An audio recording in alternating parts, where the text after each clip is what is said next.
Hi everyone, and welcome to our live product walkthrough and Q&A session today. My name is Julia. I am a part of the customer success team here at Snap Projections. And I'm just going to give a minute to anybody else who wants to join, and then I will proceed with my presentation.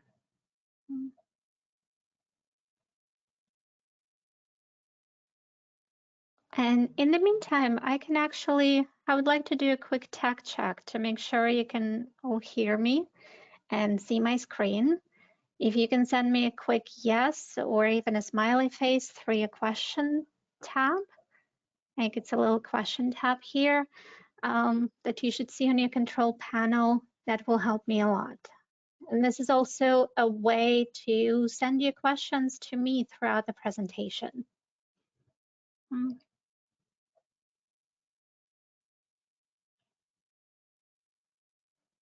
Okay, well, wonderful, thank you. I've seen a couple of yeses here, so thank you, and we can move on to our agenda now.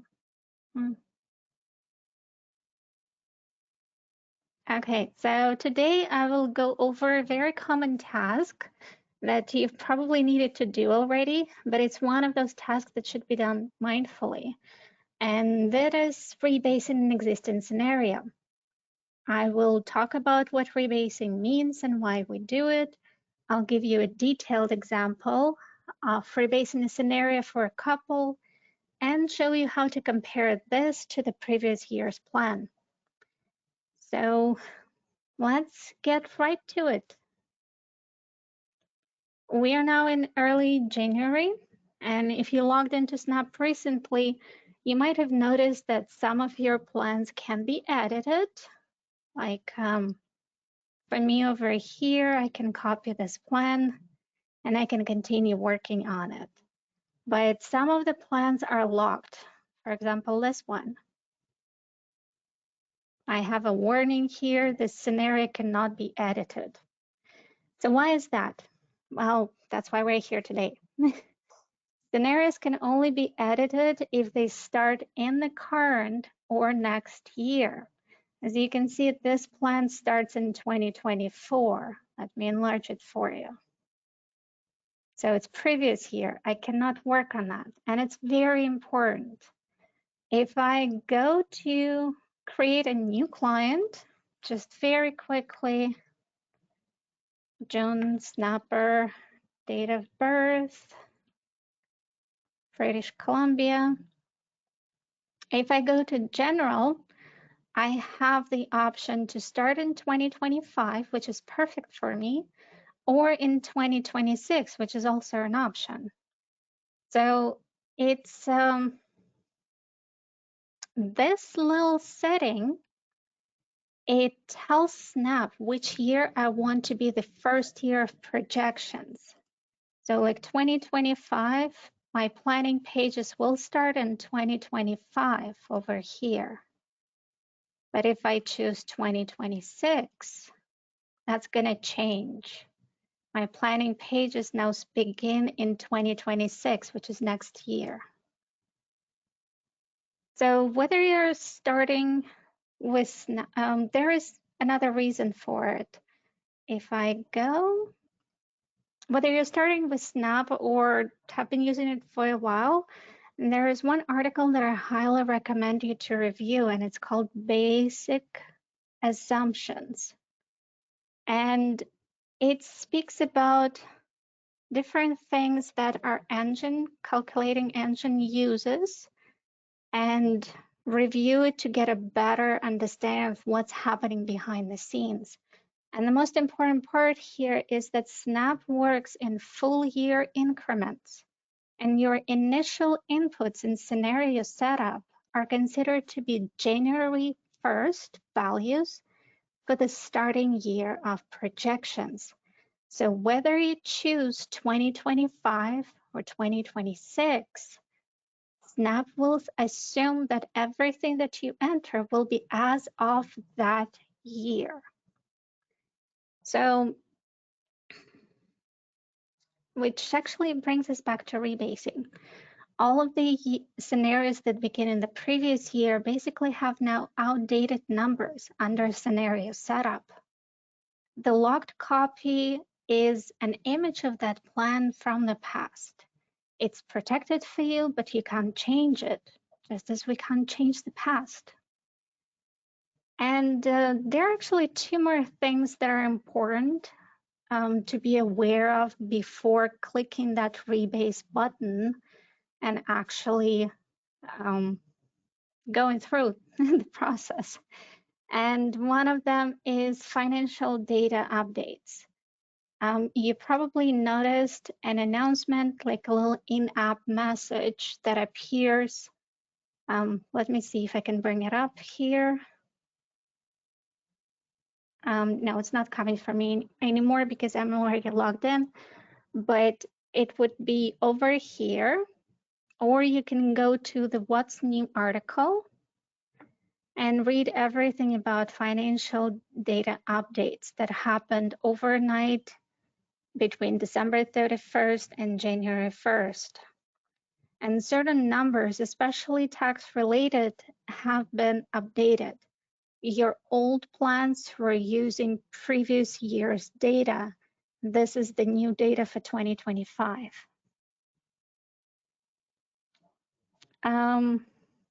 So when you are rebasing your scenario, the new information will be applied to it to make your plan more accurate. And last but not least, you will know that our software changes quite frequently. So before rebasing your scenarios, it is wise to actually do a quick scan through of different things that changed over the year to see if anything is relevant to you. So as the first step, let's really take a look at it. I'm on my help site. Let's go to the homepage of our help site. What's new section, this whole section. I'm going to scroll to the bottom and simply read the names of these release notes, see what can be relevant. So January last year, we do have financial data update. It's no longer relevant to us. The report builder doesn't matter right now. Capital gains inclusion rate settings, this is interesting. We know that this is a new thing coming from budget 2024. And in all new scenarios, it's actually enabled by default. However, if our plans were created before that, before April 22nd, or even, we just need to double check what setting we're using there. Are we applying the new rules or not? So we'll just need to do it manually. And as an FYI, this setting will be enabled in all projections by default once and if it receives royal assent. So, okay, let's move on. Snapshots were a great highlight of the year, but it doesn't apply to our rebased scenarios. This is perfect, actually, joint incomes. Joint incomes was a new feature, new option. Before it, we used to enter things like rental income for spouses separately for each spouse. We would have the amount and we will add them separately to each spouse.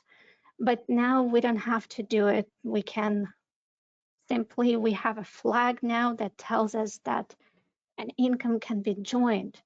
So when rebasing an old scenario, we can take advantage of this new feature. So we're just keeping that in mind as well. We have, what else do we have here? Adjusting debt interest rates. That might be another useful thing. So if our scenario used to have a renewed mortgage, for example, as a separate future debt, we can redo it in a more straightforward way using this new interest rate changes. Mm. If you need to read more on it, you can click on this and find how it's actually done. But for me, I'm just keeping that in mind and see if that will apply to my plan. So now that we are all up to date with Snap's improvements from last year, which is a lot, but it's definitely helpful, even a quick scan through like this. We are ready to rebase our scenario. So let's go back to our clients list. And today I want to focus on Ryan and Olivia. Okay. So I have this warning message, which I already mentioned, and a prompt to rebase it to the current year if we haven't done so already. So just, it's as easy as clicking one button, rebase scenario. I get a pop-up message. It tells me what it means. It tells me that it will create a copy and then adjust the current scenario so that it starts from the current year, and it will still protect my original copy, which is great, which is what I want. And it also gives me an information of what to look at, look for, and we will do it together. So I'm going to click rebase and let it do its magic. So things that change during the rebase are start year, it changes to the current year. All values in scenario setup are updated to the year and values from the original scenario. RSP and TFSA contribution room gets updated. Government benefits are updated. So we're going to review this scenario very carefully. Let's go to scenario setup. Now, it's a really good idea to look at your client as well if they move to a different province, for example. That happens, but these clients stayed the same. In general, this plan was created actually after our FP Canada projection assumption guidelines were released. So we are using correct rates for inflation, indexing rate for CPP and OAS, and our rates of return have been adjusted for fees.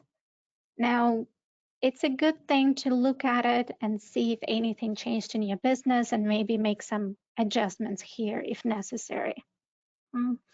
You can always click on use guidelines to see what they are, but I'm gonna just keep it here because everything is good for this scenario. Let's go next. Now expenses for Ryan, let's take a look. This combined annual amount for the spouses. This looks like a funny looking number, $98,016. If you, let's compare it to the old scenario. I'm actually gonna open it on the side. I can click on my client's name to pull up the list of scenarios. And we can see that my original one was kept here. And right now I'm in the rebased copy. So I'm going to use this gear icon, right click on it. I'm going to open it in a new tab, close this. So I have my rebased plan here. And in the next tab, I have scenario set up for my old plan. Still protected for me, which is good. Clicking on expenses, let's see where we were last year. The amount that we entered was 96,000. And now we're at 98,000. So basically what Snap did is it adjusted our original goal for inflation. And I would like to make a minor change here. I'm just gonna rounded down to 98,000 so that my client doesn't worry about the pennies. Okay, and we can move on to the additional expenses. So my clients had additional travel, car purchase, and a gift to children. So additional travel was, give me 1 second. Yeah, so these numbers were adjusted for inflation as well. If we compare them, they were quite even. And SNAP used this column. So this is general inflation, and this is 0%. So it changed the first two for us, but it left the other one because we put the inflation rate for this particular expense as 0% last time.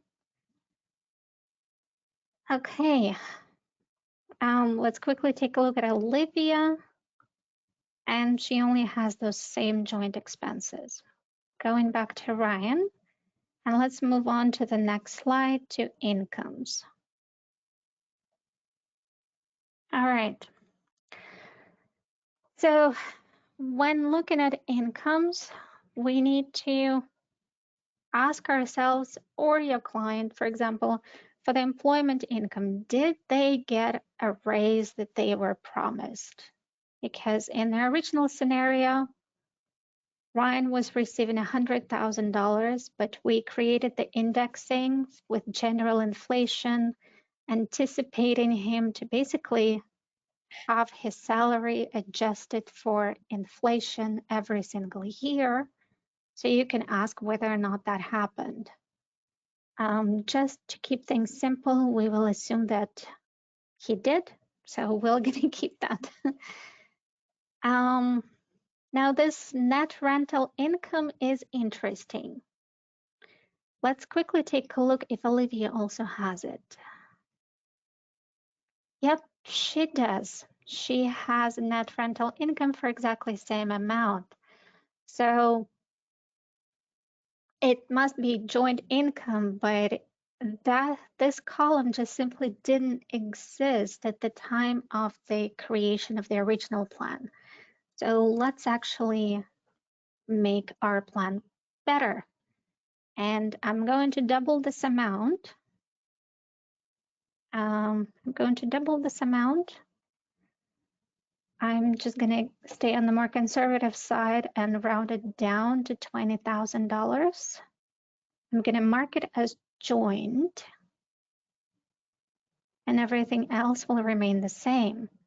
And I'm going to go to Olivia and remove the old entry that she had. She doesn't need this anymore because she has this joint thing with her husband. So as we're rebasing the plan, we're also updating it for new features that that became available since that time. Okay, I'm going to leave the rest the same. So Orion had a small pension contribution that he was making as taking it out from his taxable income to contribute to his pension. That amount was also adjusted for inflation, and he continues doing that. So we're going to keep everything as is. Pension amounts didn't change if you look at it, because the amounts we enter on this in this field, they are as of this start age here. So not as of the current year, but as of start age over here. And they're still young, they're not receiving that pension, so there is no change. It's being kept. Let's go next. Okay, the assets. When I said previously that the year-end values of the become the values here in scenario setup, this is what I mean. Let me just show you. In the old plan, on the planning pages for Ryan, Let's quickly scroll through to his financial assets section. And the first account is the non-registered account. For 2024, the end of the year value was $83,040. So Snap took that value and put it right over here as the starting value for this new rebased plan. And same thing happens with TFSA. If you know we have this contribution happening last year, Snap assumes that that contribution actually happened, and the end of the year value of the account was $100,000, and it put it right here. So if your client forgot to make the contribution that they promised, or you can adjust and you must adjust this value. So let's just pretend that Ryan forgot to make that contribution to TFSA last year. So we're gonna go and adjust this value down to, what would it be?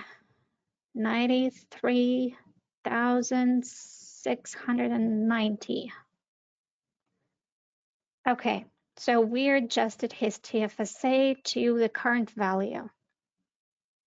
And another thing, contribution room. So for TFSA, I now need to make this adjustment for him to account for the missed $6,500 contribution. So that would be 13,500, right? 13,500 that he could make this year should he want to, should he choose to. I can check the RSP contribution room as well. If I have their most recent notice of assessment, I can make that adjustment as well, or I can keep it if I don't have it. All right, so we would do the same thing for Olivia, but just for the sake of keeping things simple, we assume that she stayed up to date with her contributions and that the rates of return were spot on. So, but basically in reality, you would probably need to update every single one of these numbers based on most recent information you have on their account values. All right, and the value of the property would also be adjusted. So if we go to scenario setup assets, these were, the house was valued at this amount last year.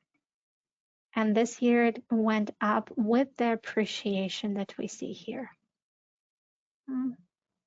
Okay, let's go next. These debts are looking okay.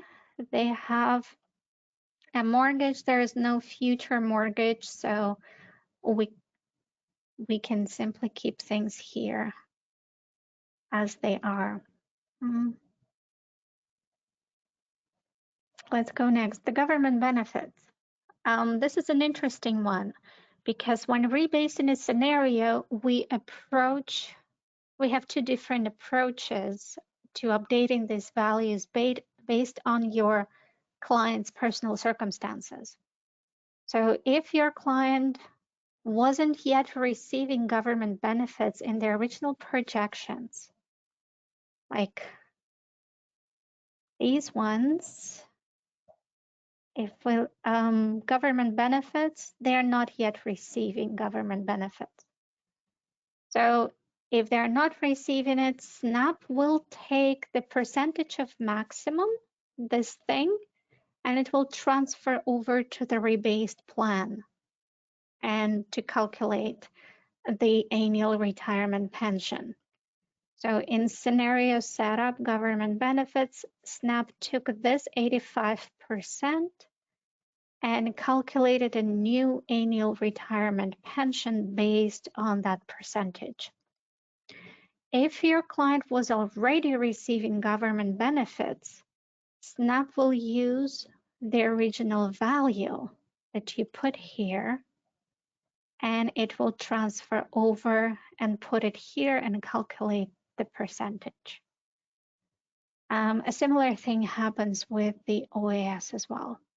It's good to double check these numbers if you have updated information, but it's working pretty well so far during the rebase.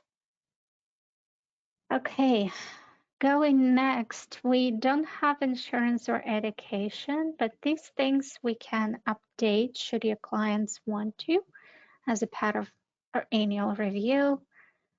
The settings is the peculiar one, and especially income taxes.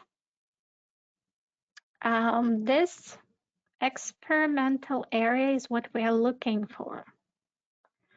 If you remember, we introduced these capital gain rules in 2024.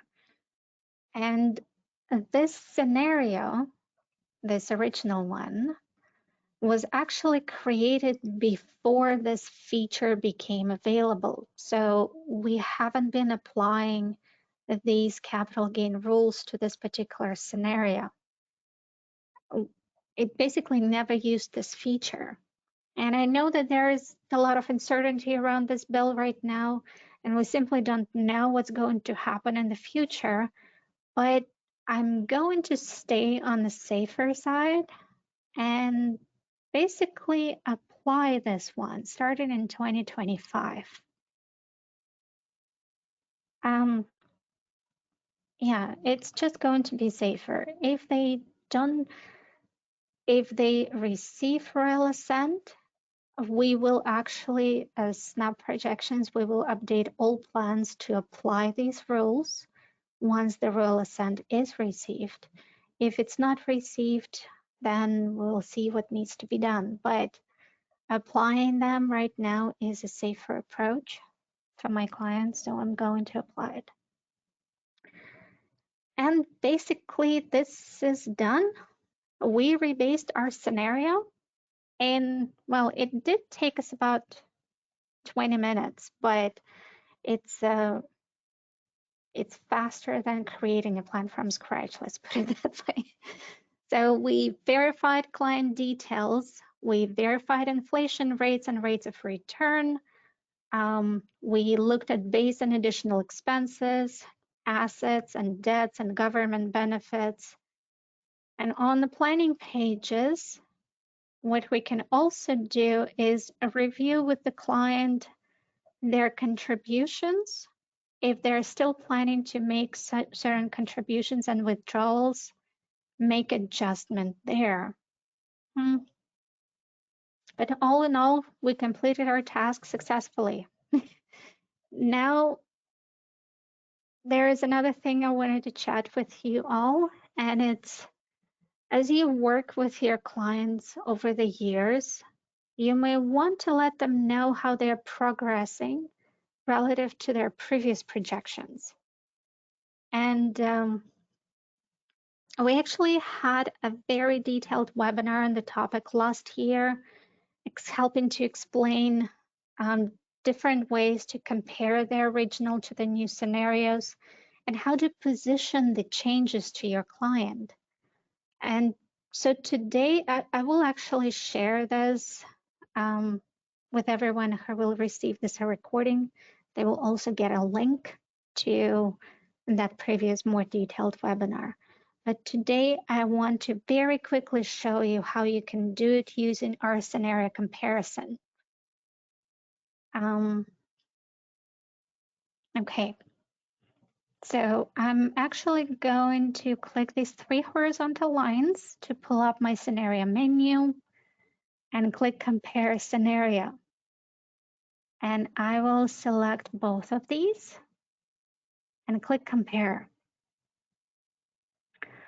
So there are two ways I can compare them.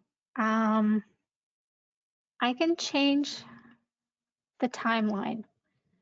As you can see, I can't choose 2024 because I can only, because these two plans, they, their common timeline starts in 2025. So I can only compare them across the same timeline that they share. So I'm actually going to take a look at just 1 year, 25 to 25. Now let's save this. And the reason I'm doing this is because it will help me catch if I made any errors. Like if I see a drastic difference between the two, either something drastically changed in the plan, like they didn't receive an inheritance that they were supposed to, or um, something just cardinally important happened, or I just deleted something I wasn't supposed to delete. So it's a really good place to double check. And I can tell just by looking at the numbers that there isn't much difference between the plans. Only like pennies in lifetime expenses. So we adjusted certain things for inflation, but also rounded the values in there. The taxes were changed slightly because we have different assumptions, tax assumptions now, different brackets. Um, so we have more accuracy in the plan there. We have financial assets. Now, there is a difference in financial assets because if you remember, my client forgot to make $6,500 contribution to his account last year. So we are seeing that difference. And also, if he did go through with that contribution, he would have earned a little bit of a return on those monies, which he didn't. So it gives me actually the consequence of his inaction. It's a really good thing to keep track of. And how to actually change the projection later. So the rest is not so much different. But so it's a really good exercise. Looking, if we create the full timeline and compare through the full timeline, I would highly recommend you to use actually trends and in real dollars, and especially to look at, it will basically tell us the difference in how well our client is positioned for the future based on those difference in just 1 year. So let me just show you quickly. I think what I want to focus on the most is personal estate financial assets, like how these amounts just go over time. And in the new scenario, which I highlighted over here when I hover, the clients have a slightly higher personal estate. So the adjustments that were made during the rebasing actually positions the client a little bit better for the future. And their net worth as well, how it changes over time, or tax on estate. Like just look at these to see the difference. And as you have plans for the client, like over the course of a few years, you can have up to 5 scenarios here to have a good comparison. And it's really good to have when your clients actually have changes in their life, like they bought a new property, something substantial. So when you're rebasing a scenario, you're also changing the circumstances, and you can compare their old plans to their new ones and see what the consequences of it. So it's basically it does conclude my presentation here, and you can ask your questions to me. So remember to use the question feature in the GoToWebinar, and let me know if you have anything. Actually, I already received a couple, so let me just read them. I am unable to access the previous version of the plan. So, okay, now that's an interesting one. And let's see if I have an example of it. Okay, actually, no, I don't. But what this person is talking about is that sometimes when a scenario gets locked, instead of being taken to the planning pages, they would be taken to scenario setup. And they will get a different warning message. It will actually be in red, and it will tell them that we couldn't rerun the scenario because something was done to the plan, but the plan wasn't rerun at the time of it being locked. It doesn't happen frequently, but it does happen. So it means that this person, you might have actually made a change to the projections, but didn't run the scenario to apply them. So whether you're on the planning pages, entering the contributions, always hit the run scenario button to apply them. Like, for example, my scenario for Olivia, a rebased.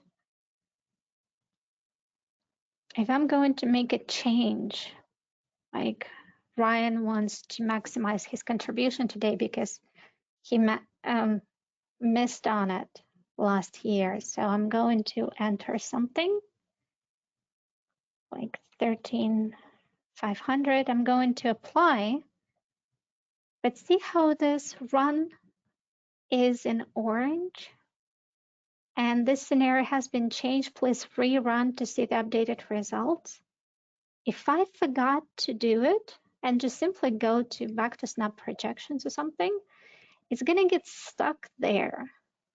And when we lock scenarios at the end of the year, we can't rerun them for you, at least not right now. So the information on the planning pages would have been outdated. Like this one, it did rerun for me if I just access it, but if I simply forgot about it and made that change and kept it there, these numbers, they're not real. This plan doesn't exist until I click this run button. So there's nothing to rebase. And you can't really access this. Well, you can't really access these planning pages or anything during the rebase. Snap will actually rerun it for you. It will apply those changes. So your plan is still safe. You can simply go and hit the rerun button, rebase button. But this planning page wouldn't be there. So I'm sorry it happened to you, but rebasing the plan will actually create a copy, which would be a true copy as of today's information with all of this data here. Now I actually have a couple of more questions. What do I do when I create a plan mid-year or close to the end of the year and don't have the numbers from January 1st? Okay, that's a fantastic question. So if we are, as you remember, I mentioned that we anticipate the entry of information as of January 1st. So it's interesting. You can use the values here for assets, for example, as of the most current value you have. However, there is one more step you need to do on the planning pages. You can, and let's scroll over, the interest rate. This interest rate is for the full year. So my advice to you would be to actually adjust this one so that you're using the most recent values, but you're only doing that for like half a return. For example, if you're mid-year, you can change this to 1% and this is to 2.5%. Apply this.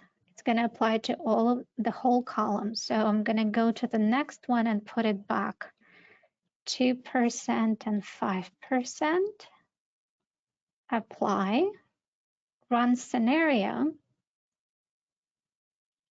And now what we have is that this account only grows half of the return for this year because it already earned another half before I put this number in.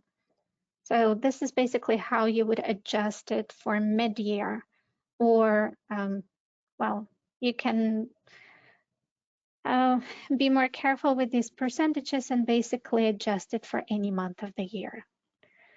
Now, when you are creating a plan closer to the end of the year, another approach would be, and a safer one, would be to actually start your projections in the next year. So if you were creating plan, let's say last December, it would have been safer to start them in 2025. And another perk of that is that you wouldn't need to rebase a plan that starts in 2025. So it won't get locked for you. So it's a fantastic question. Thank you for bringing it up. All right. Okay, that's a curious one. I have another question, and it's not related to our topic of today, but it's actually an interesting one. Can I have a table of contents in my reports? It's okay. That's an interesting one because it's, we don't have a table of contents in our client reports as of today. So we have a list on the side, but if you're printing a report, it's not going to have a table of contents. So it's one of the features that's been requested, and we are looking at it. We're looking at the interest of it and see how many clients want to have this. And we'll see if we will introduce it in the future. But there is something that you can do today. And you can simply create one for yourself. So 2 ways of doing that. You can go to Report Builder, Custom Pages, and you can create a custom page and call it Table of Contents. I'm going to go to Included Pages, and I'm going to make sure this Table of Contents goes up. Let's just do it right after the cover page.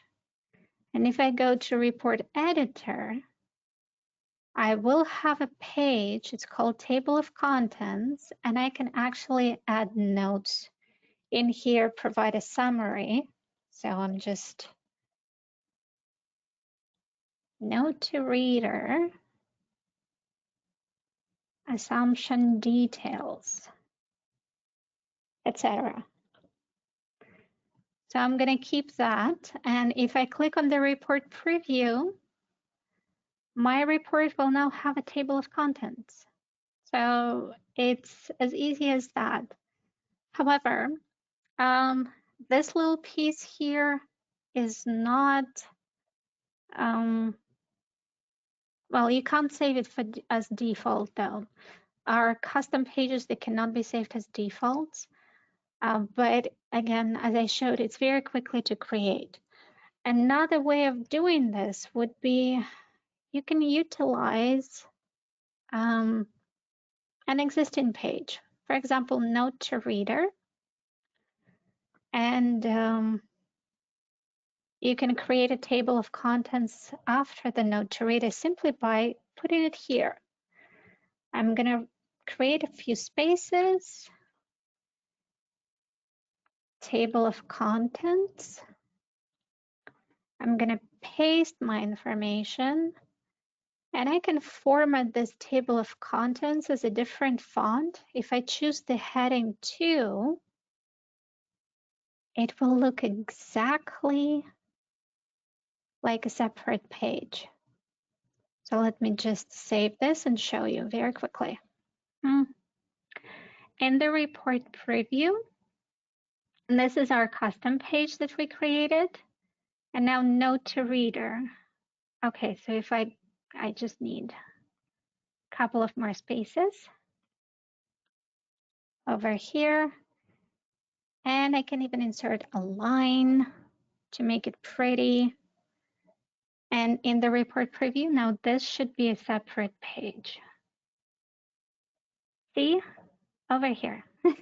And now this little piece under the note to reader, I can save it as default for all of my future scenarios. Save current page settings for new scenarios. And it comes very handy. So if you have a repeating table of contents for your client, you can put it here. So it's quick, but it's still manual. We are looking into potentially introducing it in the future, but we have a lot of other projects that we're working on right now. So we'll see how doable that is. Okay. Now I don't have any more questions from the audience. So I will finish this presentation for today. And I respect that it was a lot of information. So should you want to review the recording of this session, you can go to Help. You can click Help Center, Webinars, Live Support Sessions. We're going to post this under the category of selected recorded sessions over here once the recording is available. So thank you so much for coming to our session today, and have an amazing day.